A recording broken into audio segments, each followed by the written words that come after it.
ये टनल सामरिक दृष्टि से भारत को मजबूत करेगी, साथ ही सोनमर्ग और लद्दाख तक सैलानियों का सफर भी सुगम करेगी।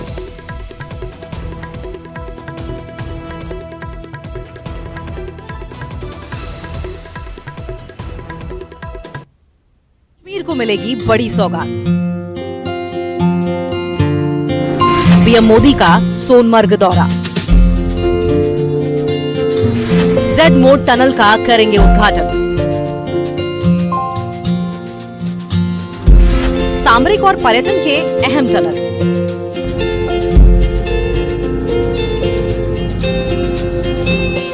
मैं इस वक्त सोनमर्ग के गगनगीर इलाके में हूं। यहां पर प्रधानमंत्री Narendra Modi Z mode tunnel का उद्घाटन करेंगे।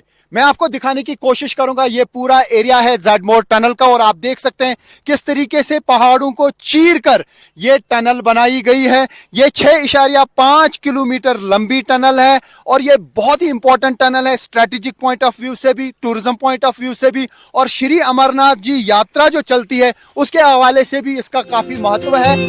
प्रधानमंत्री नरेंद्र मोदी सोनमर्ग में जेड मोड टनल का उद्घाटन करने वाले हैं। ये वही टनल है जिस पर 20 अक्टूबर 2024 को बड़ा आतंकी हमला हुआ था। इस हमले में बडगाम के एक डॉक्टर और 5 गैर स्थानीय समेत कम से कम 7 लोग मारे गए थे।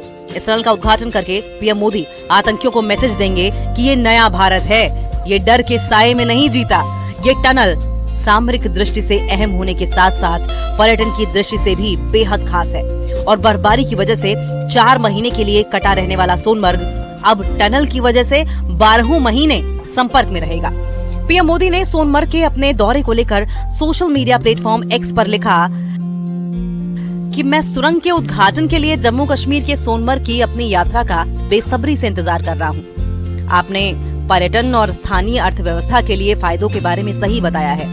इसके अलावा हवाई तस्वीरें और वीडियो भी पसंद आए।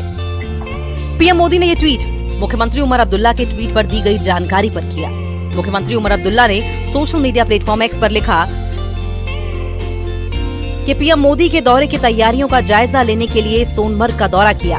जेड मोड सुरंग के उद्घाटन से सोनमर्ग पूरे साल पर्यटन के लिए खुला रहेगा। सोनमर्ग अब एक बेहतरीन स्की रिजॉर्ट के रूप में विकसित होगा। स्थानीय आबादी को सर्दियों में बाहर नहीं जाना पड़ेगा और श्रीनगर से करगिल लेह की यात्रा का समय भी कम हो जाएगा। जेड मोड टनल 6.5 किलोमीटर लंबी है। ये टनल गगनगीर से सोनमर्ग तक जाती है। 12 किलोमीटर लंबी सुरंग सहित पूरी परियोजना पर 2700 करोड़ रुपए से ज्यादा की लागत आई है। समुद्र तल से 8,650 फीट की ऊंचाई पर स्थित ये सुरंग लेह लद्दाख के लोगों का सफर करना भी आसान हो जाएगा। इस टनल से गाड़ियों की स्पीड 30 किलोमीटर प्रति घंटा से बढ़कर 70 किलोमीटर प्रति घंटा हो जाएगी और सैन्य और रक्षा रसद के लिए भी अत्यधिक महत्वपूर्ण है। गगनगीर से लेकर सोनमर्ग तक का जो रास्ता है वो करीब 20 किलोमीटर का है, लेकिन ये रास्ता अब सिर्फ 6.5 किलोमीटर का रह गया है। खाली 15 मिनट की ड्राइव है गगनगीर से लेके सोनमर्ग तक की, यानी सोनमर्ग अब साल भर टूरिस्ट जा सकते हैं। ये टनल आधुनिक सुविधाओं से लैस है। टनल में बेहतरीन वेंटिलेशन सिस्टम है, अग्नि सुरक्षा प्रणाली और इमरजेंसी एग्रेस रूट जैसी सुविधाएं हैं। ये टनल प्राकृतिक आपदाओं जैसे भूस्खलन और हिमस्खलन से बचाव के लिए डिजाइन की गई है। इस टनल में 2 लेन हैं। साथ ही इमरजेंसी के लिए भी इंतजाम है, जिसे एस्केप टनल भी कहा जाता है। इसके अलावा इस टनल में कई क्रॉस गैलरी बनाई गई है, जिसका इस्तेमाल आग या फिर किसी अन्य दुर्घटना के दौरान इस्तेमाल किया जा सकेगा। Bureau report, news 18 JKLH।